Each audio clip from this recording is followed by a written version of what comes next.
আর মুসলিম হওয়া সত্ত্বেও জাহান্নামে গিয়েছে, তখন উত্তর হবে লাম নাকু মিনাল মুসাল্লিন, নামাজ পড়তাম না, সেজন্য জাহান্নামে এসেছি। এটা এক নম্বর কারণ।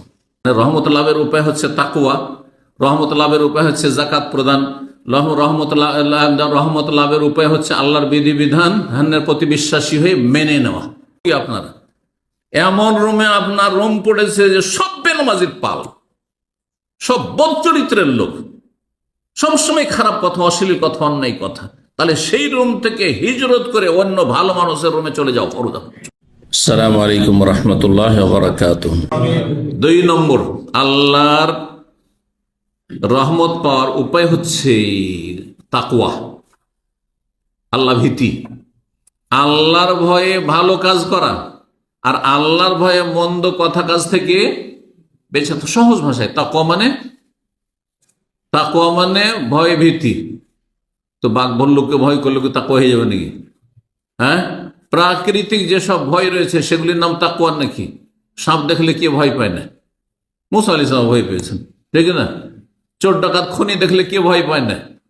সবাই ভয় পায় না। আল্লাহর ভয়ে যদি কোনো ভালো কাজ করেন আপনি, আর আল্লাহর ভয়ে যদি আপনি খারাপ কাজ থেকে বেঁচে থাকেন, খারাপ কথা থেকে বেঁচে থাকেন, এর নাম হচ্ছে তাকওয়া। তো যদি আপনার মধ্যে তাকওয়া থাকে, আল্লাহ ভীরুতা থাকে, আল্লাহ ভীতি, আল্লাহর ভয়ে ভালো কাজ করেন, আল্লাহর ভয়ে মন্দ কথা কাজ থেকে বেঁচে থাকেন, তাহলে আল্লাহর রহমত আপনি পাবেন। রহমত লাভের উপায় সূরা আরাফে আল্লাহ রাব্বুল আলামিন ইরশাদ করেছেন, ও রাহমাতি ওয়াসিআত কুল্লা শাই, আমার রহমত প্রতিটি বস্তুকে শামিল।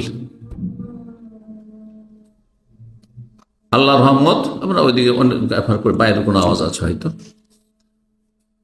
এইদিকে মনোযোগী হন, যেটা কাজের কাজ। ও রাহমাতি ওয়াসিআত কুল্লা শাই, আল্লাহ বলছেন আমার রহমত প্রতিটি বস্তুকে ঘিরে রয়েছে। শুধু আল্লাহর রহমত মুমিনদের সাথে, মুসলিমের সাথে নেই, আল্লাহর রহমত কাফেরের সাথে আছে। না হলে এক ঢোক পানি দিতেন না, এক ঢোক পানি খেতে দিতেন না। দুনিয়ার আল্লাহ রাব্বুল হাওয়া বাতাস দিতেন না, দুনিয়ার সমস্ত নিয়ামত তাদের কাছে ছিনিয়ে নিতেন।